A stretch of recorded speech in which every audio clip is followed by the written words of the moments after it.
Vamos falar sobre técnicas super exclusivas desse livro aqui, Jogos de Poder, do Henrik Fexeus. É um escritor, se não me engano, sueco. Eu sei que eu acho que ele é sueco, sueco, isso mesmo.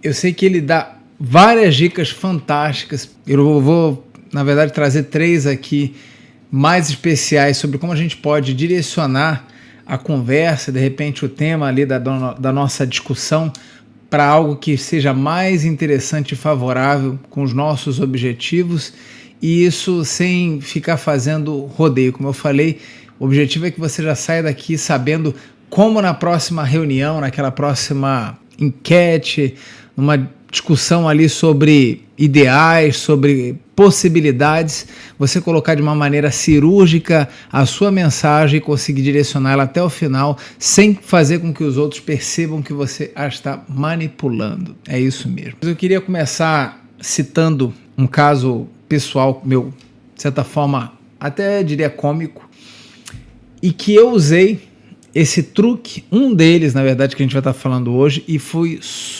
super bem sucedido, tá? Vou contar só um pequeno cenário. Na época, alguns anos atrás, eu precisava ir na Caixa Econômica todos os anos para pegar um extrato desses de apresentação para imposto de renda. Tinha um financiamento na época que era feito pela Caixa e eu precisava ir lá. Era fatídico, porque era uma conta que eu só usava para isso. A gente sabe que funcionalismo público, em termos de produtividade, não é uma referência. Era sempre um grande desafio, porque a chance é que você passaria 2 horas esperando para fazer algo que levaria menos de 2 minutos na frente de um caixa. E mesmo que estivesse vazio, você ainda ficaria ali esperando de forma descompromissada. E aí, já sabendo de toda essa dificuldade, me preparei psicologicamente. Era uma vez no ano que eu precisava fazer isso, eu não conseguia acessar pela internet. E aí, aguardei por volta de 1h10, 1h15 minutos, até eu conseguir ser chamado no caixa para fazer o pedido lá que eu tinha na época desse demonstrativo. Eis que chega na minha vez e o que a atendente do caixa me informa? Que o sistema infelizmente saiu do ar e que eu precisava passar um outro dia porque ela não ia conseguir executar a minha tarefa. Ela até tinha acesso na tela da informação que eu precisava, mas é óbvio, a informação que eu precisava era do ano inteiro, ela só tinha um valor mensal, ela precisaria pegar 12 vezes, fazer um procedimento lá para no final anotar num papel e me entregar para aí sim eu conseguir gerar aquela informação. Imagina pedir esse tipo de tarefa para uma pessoa que é do ramo público, que tem toda aquela boa vontade e determinação e que precisa cumprir metas para executar. Então, no resumo, eu consegui fazer com que ela me entregasse os 12 valores escritos num papel e sair dali com a minha missão cumprida usando uma dessas técnicas que a gente vai falar hoje. Então, se você tem interesse, minha recomendação é que você fique um pouco mais aí, porque no mínimo, vai te trazer alguns insights interessantes. E como eu disse, pretendo ser bem expresso hoje, pessoal. Vamos ser direto ao ponto aqui, sem ficar fazendo firulas e rodeios, ok? Alguns desses truques a gente vai usar especialmente com outras pessoas, e tem alguns deles que eu vou mostrar aqui que a gente usa não apenas com os outros, mas conosco, dentro da nossa disputa, nossa conversa individual ali sobre como proceder. Eu vou explicar já mais os detalhes. Bom, vamos lá. Para falar sobre o primeiro truque, digamos que você esteja avaliando a compra de um iPhone. Não sei em qual número que a gente está falando agora, seja talvez o iPhone 15, sei lá, ou 16. Mas você acha, claro, que o valor é alto, tá? Eu sou um vendedor de iPhone. E eu sabendo que você acha que o valor está alto, eu poderia falar, olha, eu concordo que o iPhone 15 ele é caro, mas isso significa que você está adquirindo um produto melhor. É um argumento válido? Sim. Mas vamos pensar um pouco, que margem que eu dou a partir dessa minha argumentação? Veja, vou repetir, porque aqui os detalhes estão nas sutilezas. Concordo que o iPhone 15 é caro, porém, mais isso significa que você está adquirindo um produto de qualidade, um produto melhor. Você pensaria, tudo bem, ele tem razão nisso, só que ele ainda te deixa um pouco com a pulga atrás da orelha. Sim ou não? Você pode pensar assim, não, realmente eu acho que o iPhone é caro, realmente é um produto melhor, né? Só que dá margem para você poder falar, mas eu ainda não estou convencido de que o valor justifica a qualidade do produto, eu não sei se isso vale. Agora veja, concordo que o iPhone 15 é caro e isso significa que você está adquirindo um produto melhor. Não percebeu a diferença? Existiu uma pequena mudança na frase e que agora o seu inconsciente vai processar de uma maneira totalmente diferente.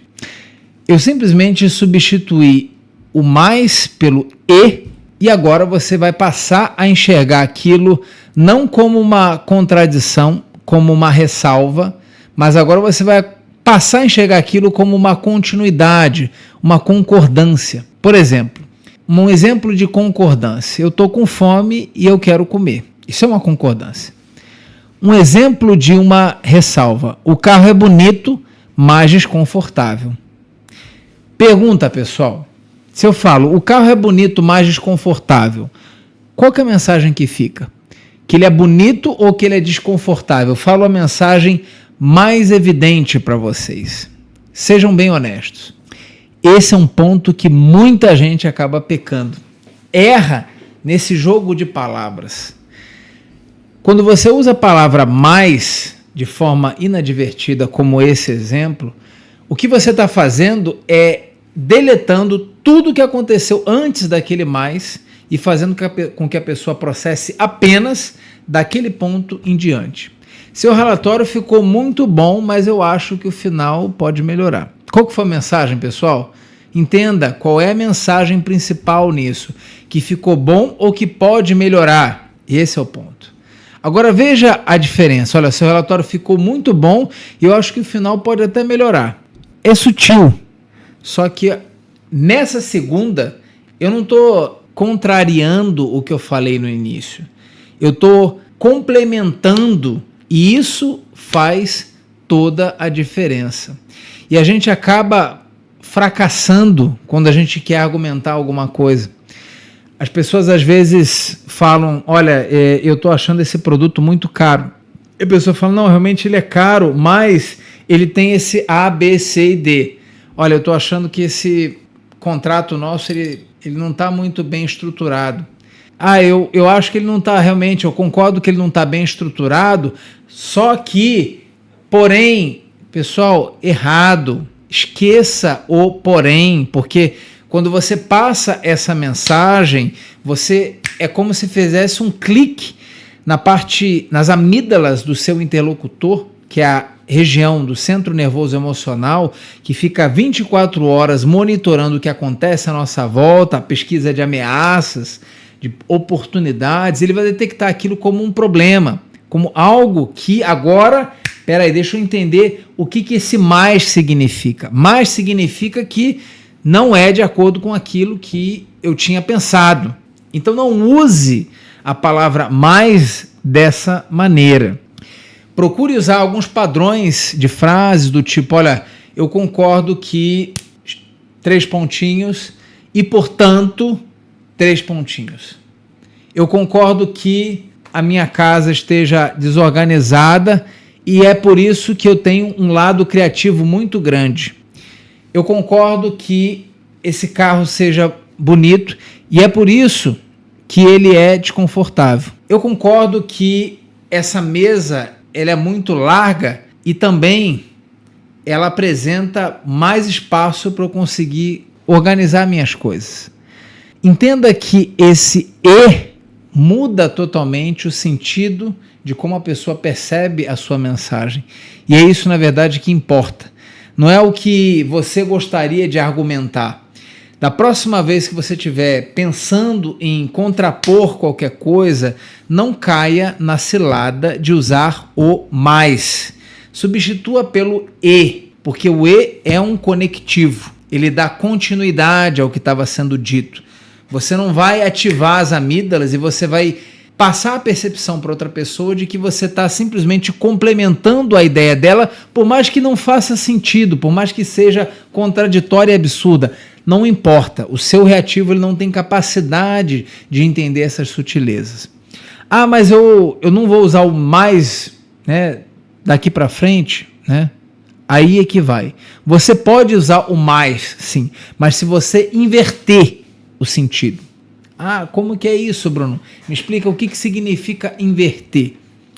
Inverter significa que você primeiro vai passar o negativo e depois o positivo. Por exemplo, olha, você é uma pessoa desorganizada, mas entrega resultado.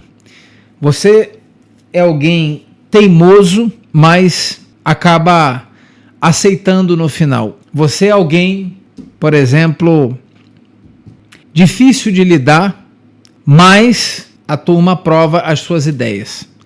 Agora sim, você está passando o sentido negativo da pessoa e está saindo dali com uma relação preservada. Você está mantendo a mensagem positiva. Qual que é o problema dessa abordagem, tá?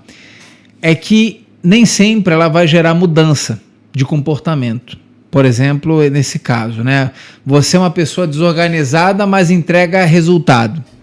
A pessoa ela vai focar agora no resultado que você reconhece que ela entrega, legal. E por conta disso, talvez ela ache que ela não precisa mudar o fato dela ser desorganizada. Então ela vai falar, tudo bem eu ser desorganizada, mas pelo menos eu estou entregando o resultado. Você passou a mensagem de que ela tem aquele problema, mas nem sempre vai ser efetivo se você busca alguma mudança.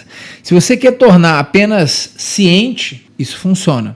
Ó, seu produto é ruim, mas ele está vendendo. Beleza. O que importa é que ele está vendendo. É isso que ficou de mensagem. E eu não ligo para ter talvez um produto ruim. Pode ser que ela queira mudar aquilo ou não. Vai depender um pouco dela, da circunstância.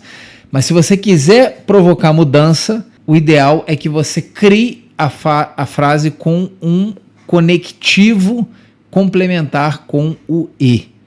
Seu produto é ruim e por isso que a gente precisa trabalhar melhor a questão do marketing. Agora você está dando uma continuidade e ela vai entender que é aquele próximo passo que precisa ser feito para chegar a um resultado desejado. Então, pessoal, primeiro truque, tá? Eu vou deixar já claro para vocês, use sempre o E ao invés do mais. E se você, lógico, for usar o mais, inverta. Termine com um positivo. Beleza? Vamos lá. Segundo truque. O que a gente tem no segundo truque aqui, pessoal? Vamos lá. Tem algumas vezes que a gente vai estar conversando com as pessoas e elas vão, às vezes, entrar numa linha de raciocínio que é totalmente inútil para você. Por exemplo, digamos que você seja um vendedor e o cliente interessado ele está perguntando sobre um defeito do produto que você sabe até que existe, mas que não convém você colocar ele num pitch de vendas. Você tem receio de que talvez aquilo vai comprometer a sua venda, né? Ou talvez, sei lá, um exemplo de um acordo, um contrato que a gente está discutindo e tem uma cláusula que vai deixar talvez o outro lado desfavorável e você não quer mexer nessa cláusula. E aí ele está querendo tocar nessa cláusula para poder alterar. Um erro grave e comum é a pessoa falar, olha, eu acho que isso daí não é importante. Olha, a gente tem que realmente falar sobre esse ponto. Vamos falar sobre isso depois. Olha, isso não vai levar a lugar nenhum. Vamos mudar de assunto? Todas essas colocações, elas nunca vão dar um desfecho na parte reativa do seu interlocutor. O que eu estou querendo dizer? A outra pessoa ela está com algum incômodo em relação àquele ponto que ela está colocando. Você colocar frases desse tipo, como eu citei, do tipo, olha, isso não vai levar a lugar nenhum, vamos mudar de assunto, né? Acho que isso daí não é importante. Ela simplesmente vai entender que você está desconfortável em falar sobre aquele assunto, que talvez não é o momento para falar sobre aquilo, mas ele continua pendente no seu inconsciente. E vira e mexe, ele vai surgir para a pauta novamente, ele vai emergir ali na superfície e você fala, olha, tem aquele detalhe ainda que a gente não falou até agora. E isso vai ficar uma situação latente até que talvez possa se agravar e criar ali um desenlace ou alguma coisa que não é o resultado que você busca.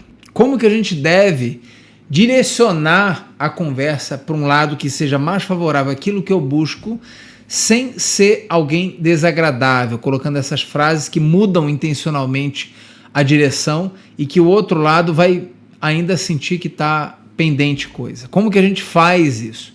Dica: usando um jogo sutil de palavras, pessoal. Que palavras são essas, pessoal? Digamos que você está numa situação de reconciliação com uma ex-namorada. E aí, né, você está ainda naquele tema ali, talvez, né, procurando entender o que aconteceu naquele período que vocês estiveram afastados, né?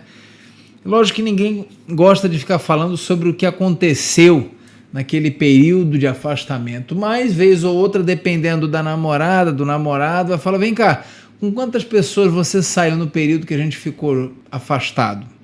Nem sempre essa é uma pergunta legal de se responder. Eu acho que a gente sabe, né? Principalmente se a gente tiver tido um foco mais voltado em experiências aí durante esse período, né? E a gente não quer ficar expondo detalhes que realmente não vão levar a lugar nenhum. E você fala assim: olha, eu acho que esse tema não tem nada a ver, vamos mudar de assunto. Você demonstra que está desconfortável e que a pessoa deve, portanto, continuar explorando aquilo porque tem caroço naquele angu. Assim como se fala aí aquelas expressões mais antigas, né? Por que não usar uma tática do tipo: olha, a questão não é com quantas pessoas eu fiquei quando a gente estava separado. A questão é o que eu sinto por você hoje e sempre. Agora entenda a sutileza, pessoal. Esse também é um jogo sutil de palavras poderosas. A questão não é 3 pontinhos. A questão é... Vamos anotar para poder ficar mais fácil aí vocês conseguirem visualizar, pessoal? Vamos lá. Vou entrar aqui no nosso quadrinho branco só para poder deixar vocês aí na mesma página, né? Não custa nada. Deixa eu colocar aqui o primeiro truque. Então vamos lá, entrando no nosso quadrinho branco aqui. Vamos lá. Primeiro truque número 1. E em vez de mas. Beleza? Acho que primeiro aqui a gente já falou. Segundo truque. São truques fantásticos, tá, pessoal? Eu geralmente aplico muito isso nos meus workshops que a gente fala sobre persuasão avançada, tá? A questão não é 3 pontinhos, a questão é 3 pontinhos. Então, depois dei uma olhada no livro do Henrik Fux, Jogos de Poder, tá? Mostrei para vocês a capa. Mas o que essa tática ela faz, ela traz de benefício, pessoal? Quando você fala a questão não é apresentando o ponto que está ali em pauta, ou seja, você cita sobre ele e você bota a questão você agora direciona de uma maneira furtiva e inconsciente o sentido daquela discussão, mesmo que não tenha, às vezes, nada a ver. A questão não é, por exemplo, o problema que você possa enfrentar. A questão é se você consegue viver sem os benefícios que isso proporciona. Pegando o exemplo do iPhone lá, que a gente estava falando que o cliente acha que está caro. Olha, a questão não é se o iPhone é caro ou barato. A questão é se isso é o que você realmente quer.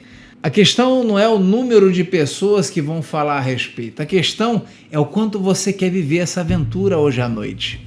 Talvez para aquela pessoa que está na dúvida se deve ou não, de repente, dar uma escapada com você naquele período ali que o namorado está longe de casa, que estão numa vibe às vezes de baixa e você quer dar uma aventurada ali. Não quero recomendar nada, cada um tem a sua cabeça, mas pode ser uma tática extremamente útil quando você pega aquelas pessoas que apresentam algumas ideias que não é o caminho de fato que você está querendo levar elas adiante.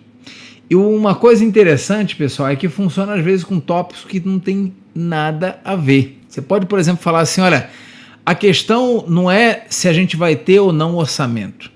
A questão é se a gente vai querer ou não fazer aquele happy hour prometido desde ontem à noite. A questão não é se a gente vai conseguir bater os números. A questão é se a gente vai conseguir viver tudo isso que a gente está colocando aqui no papel como experiência. O que às vezes uma coisa tem a ver com a outra? Nada. E a coisa mágica de tudo isso, pessoal, é que não importa. Você pode estar ali dentro de um cenário totalmente oposto. Você coloca a questão não é aquele ponto ali que está sendo desconfortável e você complementa com aquilo que pode estar substituindo e indo para a linha de raciocínio desejada. Faça uma experiência e vocês vão ver como isso pode ser transformador. Agora, para falar do terceiro e último truque, pessoal, eu prometi para vocês que ia ser bem objetivo e direto, tá? Imagine o seguinte cenário, e é um cenário que para quem já fez as minhas formações aí voltadas para produtividade conhece bastante. Digamos que você chega tarde da noite em casa e está cansado depois de uma jornada inteira de trabalho, abre a porta de um campo da sua visão, você enxerga aquela sala repleta de dispositivos de entretenimento, como uma grande TV ali de 70 polegadas, um controle remoto com todos aqueles canais de streaming, opções de itens ali que você pode consumir e dar uma boa relaxada ali depois de um longo dia de trabalho, ok? Agora imagina a seguinte fotografia no seu outro campo de visão, uma pia da sua cozinha americana empilhada ali de coisas, de pratos e talheres que estão já acumulados há dias, esperando que alguém tomasse uma providência, e de repente a pessoa que faz geralmente isso não veio, você está só enrolando para um dia cair ali de cabeça e fazer aquilo dali se transformar em alguma coisa, ou talvez esperando para que elas adquiram alguma habilidade de se lavarem sozinha, todos aqueles talheres ali e ferramentas ali. E aí agora você está num terrível dilema. Devo eu, depois de um dia cansado de trabalho, ir para minha salinha ali confortável e dar uma boa relaxada, ou devo eu iniciar essa empreitada de colocar panela e prato e talheres e deixar tudo aqui em ordem? Vamos ser um pouco honestos, pessoal. Se você não for uma pessoa que tenha ojeriza de sujeira, e tem algumas pessoas, ou que já tem essa coisa de lavar louça tão enraizada, tão dentro do DNA que você já faz naturalmente, se você não for esse tipo de pessoa, convenhamos, é óbvio que você vai preferir aquela opção de entretenimento, não é verdade? E digamos até que você queira fazer isso e beleza, vou sentar e quero que se dane esse monte de louça suja. Mas por que não? Já que a cozinha fica praticamente no caminho de eu ir para o meu sofá confortável, não colocar já apenas alguns talheres aqui para ficar de molho, algumas panelas, jogar um detergente para deixar também de molho e já funcionar, facilitar para quando eu for depois empreender uma ação um pouco mais longa, engajada. Não vai tomar mais do que alguns segundos, não é verdade? Botar um pouco de água, e aí já que você está ali de frente para a pia, colocando um pouco de detergente, enchendo a panela um pouco de água, você já começa a separar ali os talheres dos copos, pega aqueles pratos menores, já aproveita que já está com a mão na massa com detergente, já vai passando um pouco da esponja, porque não vai custar nada, não vai custar mais do que alguns segundos adicionais. Você aproveita também para jogar um pouco de detergente em cima dos talheres. Aqueles que já são menores, deixa eu aproveitar que eu já estou fazendo isso, já colocar eles também aqui com uma espuma já para poder fazer isso, porque não agora pegar talvez aquelas panelas mais rasas, já que também não tem tanta sujeira e nem gordura para fazer. Qual que é a chance daqui a 10, 15 minutos você ainda está ali fazendo aquele trabalho e já está nem tão interessado assim como no início em sentar e dar aquela relaxada no seu sofá confortável? Quem nunca viveu esse tipo de cenário? E o que na verdade o truque psicológico que você está utilizando, você está enganando a sua parte reativa usando uma estratégia racional do famoso vou apenas. E esse é o nosso terceiro truquezinho. Deixa eu colocar aqui, pessoal. Vou apenas, deixa eu escrever. Esse nosso terceiro truque aqui, e deixa eu voltar aqui para minha... O que é o vou apenas, pessoal? É óbvio que eu não vou lavar toda essa louça. Eu vou apenas colocar as panelas ali de molho. E é lógico que isso eu não vou gastar mais do que alguns segundos para fazer. Não vai impedir de eu me sentar e repousar e ter a minha sessão merecedora de relax. Esse vou apenas, pessoal, ele é mágico, porque ele faz com que a guarda do seu reativo, que é o operador que comanda as suas ações, abaixe. E é tudo que você precisa. Vamos pensar de uma forma simplificada, né? Esse tema dá para falar sobre horas, mas de uma maneira bem objetiva, suas ações elas são operadas por dois funcionários, o seu reativo e o seu racional. O seu racional, como você deve deduzir, é aquele que planeja, prioriza, raciocina, cria lógica, pondera. Ele é responsável pelas suas ações de longo prazo, seus resultados mais de valor agregado. Em contrapartida, existe o reativo. Reativo nada mais é do que um cara mecânico. Ele está preocupado apenas na sua sobrevivência e bem-estar. Ponto. Ele não quer saber se daqui a 10 anos aquilo ali vai ser positivo. Ele não quer saber se vai melhorar na sua vida lá na frente ou daqui a algum tempo. Ele é simples, ele quer saber o seguinte: isso vai melhorar a minha vida agora? Não é hoje, é agora. Então eu vou me aproximar. E se for o contrário, eu vou me afastar. Simples assim. O problema é que nós somos regidos pelo reativo, por uma razão simples. Ele garante a nossa sobrevivência. Ele está na nossa, digamos, diretriz de autopreservação. Se você tiver num prédio, de repente toca o alarme de incêndio, você não vai criar uma lógica, ponderar, criar planos sobre o que fazer. Você vai pegar a primeira saída de emergência. Se você está dirigindo em alta velocidade, passa alguém correndo na sua frente, você não vai planejar o que vai ser feito, parar o carro. Não, você vai pisar no freio. Você precisa de agilidade em primeiro plano. Ele te dá uma resposta eficaz na maioria das vezes, porém não perfeita. E esse é o grande problema. Para esses planos de longo prazo, a gente precisa de ponderação. E o voo apenas, ele quebra essa lógica dele de que é algo difícil, reativo. Quando eu falo que eu vou lavar a louça, significa o quê? Empenho de tempo, sacrifício, energia. Óbvio que o nosso reativo não vai querer fazer isso e é óbvio que ele vai preferir ficar lá repousando porque é o estado de bem-estar, sobrevivência que ele busca. Mas você não deve cair numa cilada como essa. O que você precisa entender é que nem sempre esse reativo vai trazer o resultado que você busca. E para isso não, óbvio, você vai pegar aquela grande coisa complexa, desafiadora e pensar apenas no primeiro passo. Só isso, não, é óbvio que eu não vou trabalhar nesse relatório de 50 páginas. Eu vou apenas criar o arquivo aqui e fazer algumas pesquisas aqui a respeito do assunto. É claro que eu não vou arrumar todo o meu armário que está bagunçado já há meses. Eu vou apenas separar os tipos de camisa, que eu acho que isso não vai levar mais do que alguns segundos. É óbvio que eu não vou cortar a grama do meu jardim. Eu vou apenas pegar o cortador e deixar ele aqui na minha bancada. Quando você faz esse primeiro passo, você inicia um próximo gatilho, que é o gatilho da completude. Uma vez que o nosso reativo inicia algo, ele tende a querer completar, porque simplesmente ele detesta coisas incompletas. E aí você deixou ele agora numa outra armadilha. Antes ele não queria fazer porque era difícil. Agora ele não quer parar de fazer porque está incompleto. E aí você fecha o loop.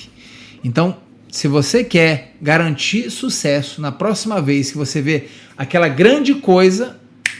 E aí, voltando para o nosso primeiro caso aqui que eu citei para vocês, lá da Caixa Econômica, daquela funcionária que, com toda má vontade do mundo, óbvio que ela declinou de querer me ajudar pegando aqueles 12 números diferentes. Olha o que aconteceu. Eu usei essa mesma tática com o reativo dela. O que eu fiz?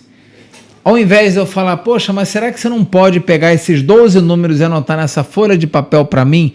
É claro que eu saberia que esse tipo de pergunta seria declinada imediatamente. Então, o que que eu fiz? Olha a tática. Abri meu caderninho, que eu estava com ele na mão, e falei, poxa, mas que pena, você só tem acesso aos valores mensais, não é isso? Tá bom, faz um favor então, confere só por favor o valor de junho, que eu queria dar uma verificada aqui. E aí ela falou, junho foi tanto. Aí eu anotei o tanto ali e falei, ué, estranho. Dá uma olhadinha rapidinho em julho. Foi lá, julho foi tanto. Tanto? Ah, nossa, que estranho. Dá uma olhada em agosto, só para poder confirmar um detalhe aqui. Ah, agosto foi X.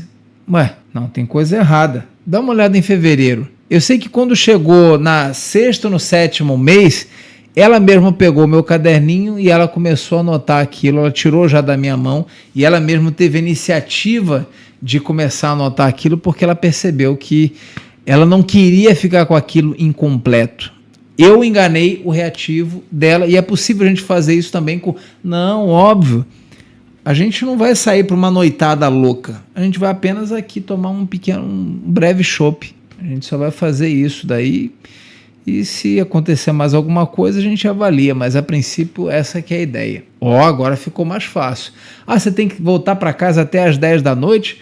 Não se preocupa, a gente só vai realmente aqui tomar um breve café. Depois a gente volta. O que vai acontecer depois? Aí são outras circunstâncias, mas o objetivo é dar o primeiro passo, pessoal. E se você gostou desse tema, que tal ter acesso a muito mais vídeos como esse, materiais descritivos e outras ferramentas, uma plataforma fechada e totalmente gratuita. Se achou interessante, então clica no link da descrição desse vídeo e faça parte já gratuitamente do nosso Clube dos 3%. Te vejo lá.